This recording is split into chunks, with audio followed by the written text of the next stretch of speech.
Welcome to part 20 of The Last of Us Part 2. This is where the nightmare fuel begins. Like this game wasn't enough nightmare fuel already, we actually get to see the Seraphites become more and more brutal firsthand.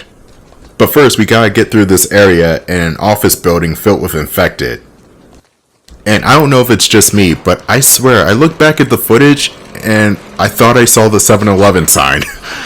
But no, it's not the 7-Eleven sign, even though it looks damn close to it. It's just some generic brand logo. See right there? It looks like the 7-Eleven sign. 7-Eleven. I always like Wawa better, but that's just personal preference. Pennsylvania. Yeah, I know. But but yeah, let me cut this part out because there's more rifling. At least I didn't make a cheesesteak reference because Philadelphia, and also that's the easiest stereotypical joke I can make about myself. But never mind that. Got infected. Infected gets bottled in the face. Ellie stabs it in the face with a machete, or in this case slash it, and there's a clicker. Got another bottle. The weird thing about the infected in this game is how not story important they are. They just kind of blend into the background in favor for this revenge story. And yes, I guess that makes sense, but compare that to the first game where we get a 20-minute introduction scene about how the cordyceps infected human brains and how they turn into these zombie-like creatures. In this game, you only got, two new types of infected? You got the Shamblers, who are basically bloaters. They're already at stage 4 infection, but they like hotter, more wet heat, like Seattle or Santa Barbara. And then you got the Rat King, which you do not want to see the Rat King. He is an ugly motherfucker. We got a list of people's names on it, and Ellie's checking it twice. We might run into those guys sooner or later. There are some more supplies in the building across the street right here. I've got an idea. Let me pull up some fun facts about The Last of Us. Fun fact number 1. Joel's birthday is September 26th. Still no specific year of birth though, but clues suggest that Joel was born in between 1983 and 1987. Fun fact number 2. Ellie's mother's name is Anna. And if Ellie's last name of Williams is anything to go by, then that means that Anna is Anna Williams from Tekken. The pocket knife was gifted to Ellie by her late mother. Fun fact number 3, and they don't explain this at all in the game, Manny is Abby's second in command with the rank of lieutenant. Fun fact number 4, David from the first game does not swear at all. It's kind of weird how a crazy lunatic trying to chase down a 14-year-old does not say fuck at all, but okay. Here's another fun fact. God of War has still not been referenced in any of these games yet.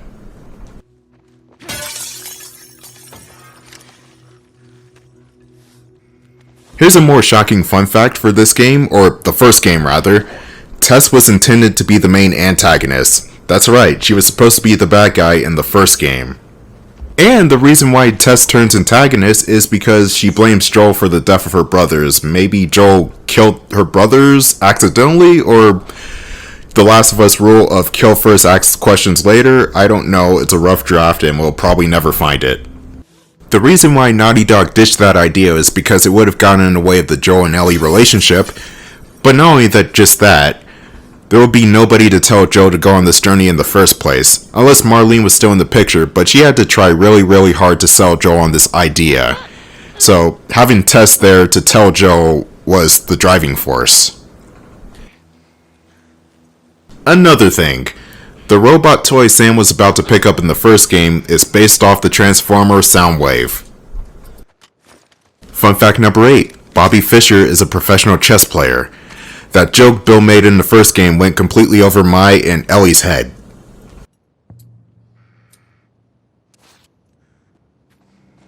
Fun fact number 9. There are so many first generation PlayStation 3s in The Last of Us. It's more standard nowadays to see the second PS3 in somebody's household. And by second PS3, I mean the one that is not backwards compatible with the PlayStation 2. That is unfortunately the more commonplace PlayStation 3. But not in The Last of Us universe. Fun fact number 10. The final weapons you get in both games are fully automatic rifles. Or in Ellie's case, it's a submachine gun. It's technically not a rifle, but the point still stands. It's a spray and pray weapon.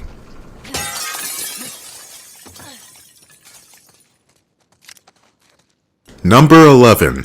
The cordyceps infection started from crops in South America.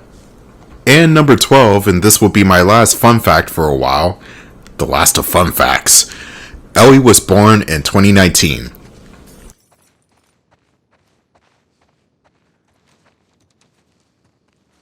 There's a very unique encounter in this building right here. It makes me think twice about using workbenches. And they did show this part off in the trailers too, which made me concerned that this was going to be a regular occurrence, but it's not a regular occurrence. There's a clue for this safe. That calendar marks this couple's 30th anniversary. Instead of going 13, go 83. In other words, the safe combination is 100883.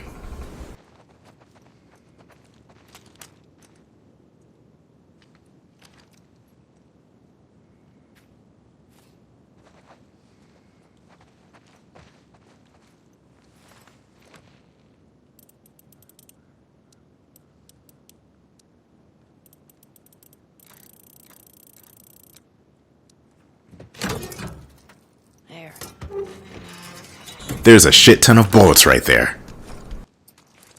Now, time for that wacky workbench. You can place a trip mine at the door where the enemies spawn in, but it doesn't really work for me. So, I'm just gonna go in blind.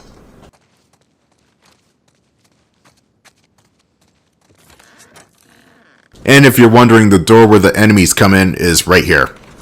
And it's locked.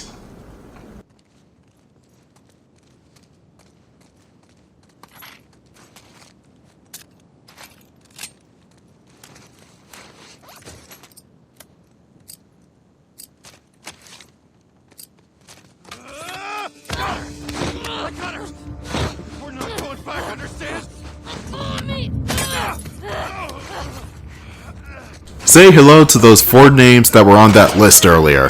Man, this is one really awkward way to say hi. Don't be stupid! Let them go! Holy shit! Kill that bitch! We're not going back! Look, whatever problem you have with Isaac, that's your business. I don't know him personally. Well, actually I kinda do, but I'm not Abby.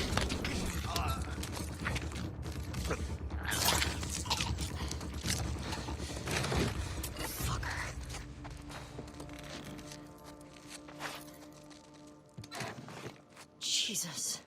What the fuck, people? Well, that was a bit unexpected, but then again, this is the only time where this happens, so you never have to worry about getting ambushed again when you play this part, because you know it's scripted. Alright, let's see what's next for the upgrade list. It is going to be the bow and arrow. That's right, I want to go for the stability, that way I can aim straight, make the bullseye every time, not shoot like a drunk. The downside to the bow and arrow in this game is you don't see that little archway you did in the first game. It's just the Tomb Raider style reticle. And yeah, that would have been nice if you saw the little display line like you did in the first one. Ellie's final skill tree upgrade is going to be in this one room right here. Could be good. Ah yes, the explosive skill tree. Now Ellie can be Hawkeye. I'm dead serious, she can craft explosive arrows. And Rambo used explosive arrows in his films too, let's not forget John Rambo. But anyway, getting back to the explosive arrows and how you use them, it's just like the regular arrows, but you gotta be extremely careful how you shoot it, because if you shoot it too close to you, you're going to die, because they explode right on top of you. And not only that, they are reasonably loud too, so you gotta be careful not to attract any attention while using explosive arrows.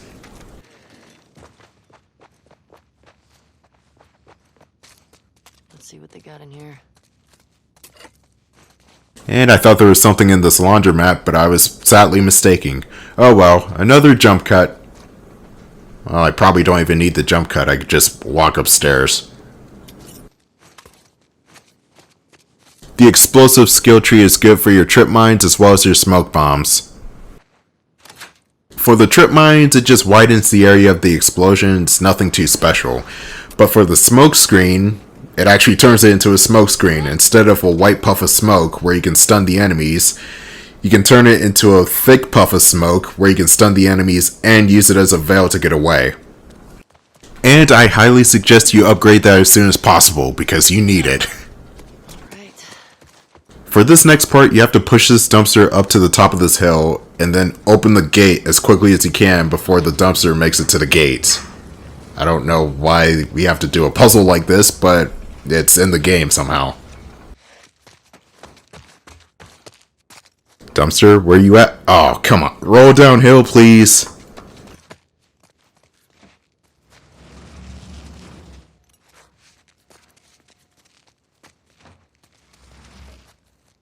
Okay, now we got the ball rolling, or in this case, a dumpster. Yes. Actually worked. That's pretty smart, Ellie. It wasn't that challenging. You use this dumpster to get on top of the wall.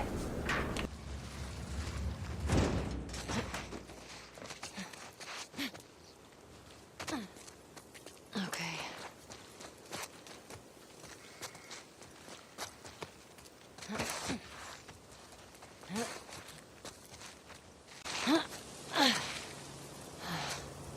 There's the hospital. Fuck. Thought I'd be closer.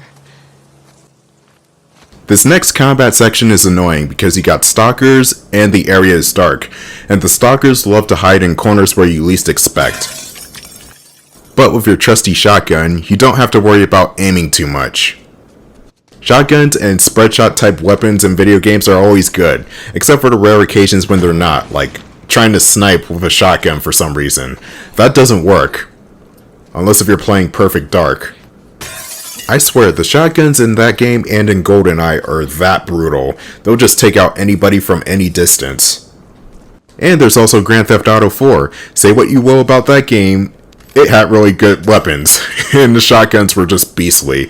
There's even an automatic shotgun, and with the aiming system in that game, there's no way you could lose. The only shotguns I don't care for in video games are in Star Wars Battlefront 2. The old one, not EA. The smuggler classes had shotguns, and I don't know, I always feel like I'm missing the shots every time I use a shotgun. I don't know if it's the characters moving around too much, maybe the fire rate or the range of fire is too narrow. I don't know, it feels like I'm using the shotgun wrong. But when you do get a direct hit, it is usually a one-shot kill, which is good, but again, I suck with the shotgun in Star Wars Battlefront 2, so just give me the rebel soldier with the blaster rifle or the rebel sniper or the rebel marksman, whatever they're called. I forgot their names already.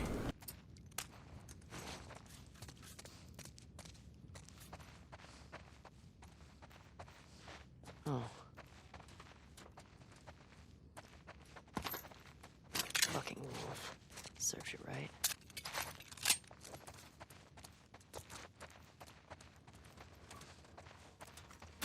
Shit. Fuck me. Man. Not good. Oh crap. Looks like we're in for a treat. In other words, this is gonna suck. We don't have to worry about being attacked in here. We just gotta go out of the bathroom, into this hallway, and into the cubicle area. That's when shit really hits the fan. Great.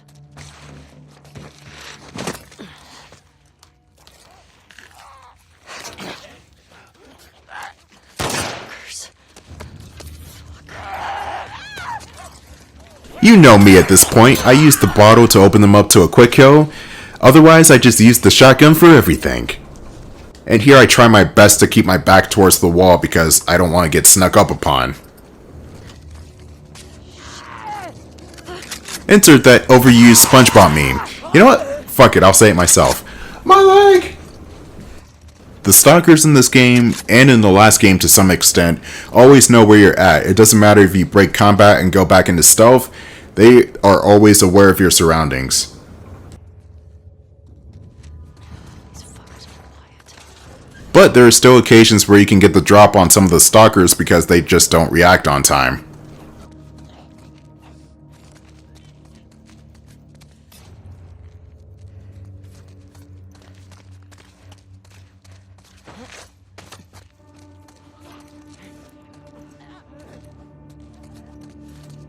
Alright, no stalkers in here. The bottle really helps in these situations because you could just quick kill them.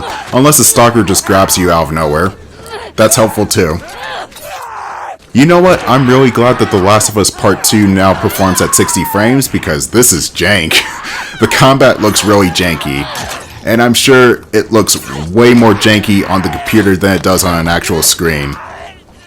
But in order to get the 60 frames, you must have a PlayStation 5. Which is still not available. Shice.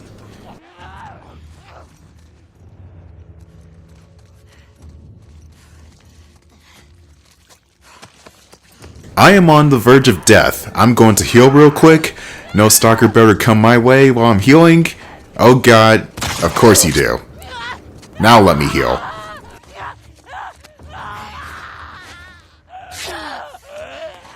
Oh, another bottle. Sweet. The good thing about this cubicle is that there are a shit ton of bottles and bricks around the area, so you can just quickly grab one and then throw it at a stalker and insta-kill them really quickly.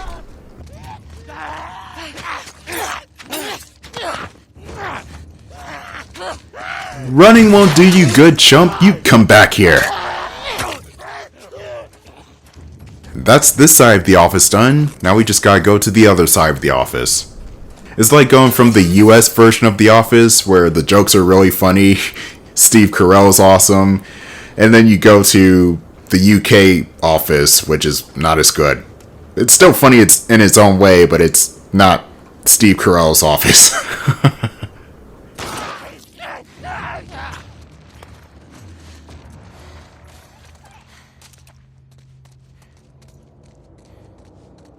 Anyone else?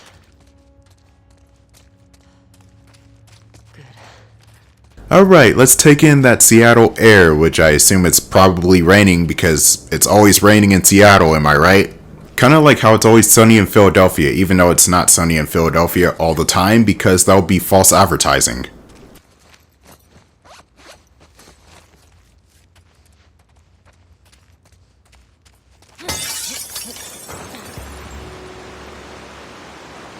Where's the hospital?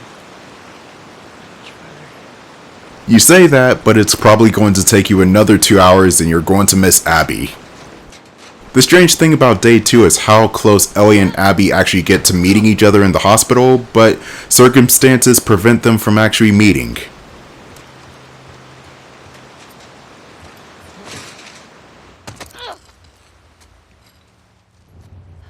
Okay. Head down to the street. Here's the final combat section, and there's a clicker in here. Actually, I think there are a couple of clickers in here, so be careful. The stalkers are in here too. You gotta make sure they don't grab you while the clickers are still around.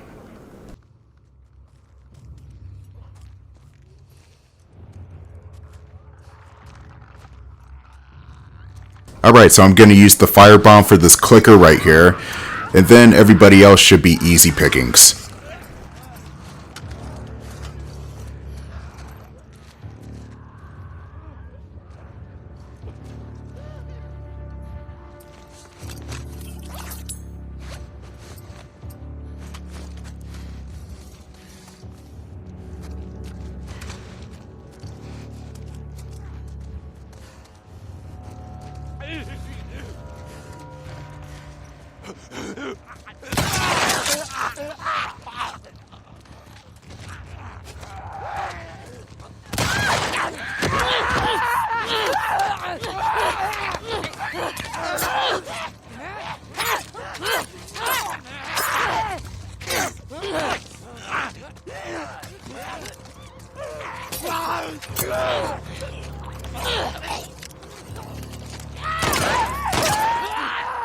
Okay.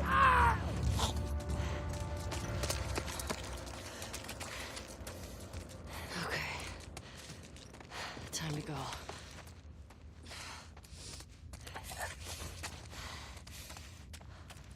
Alright, that's it. And here's yet another part where everything ends with somebody falling into some water.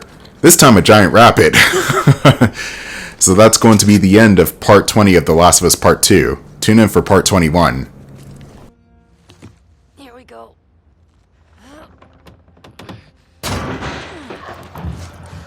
Shit.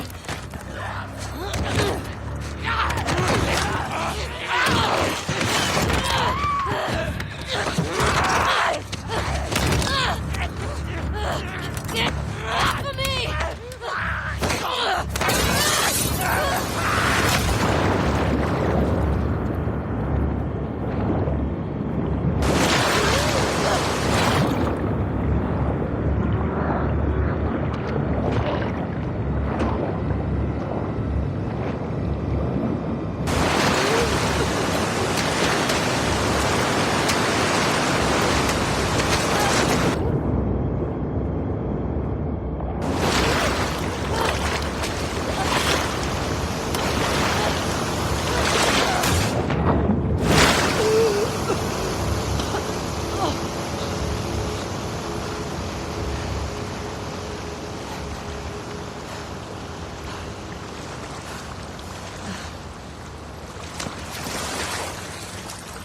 Fuck, Seattle.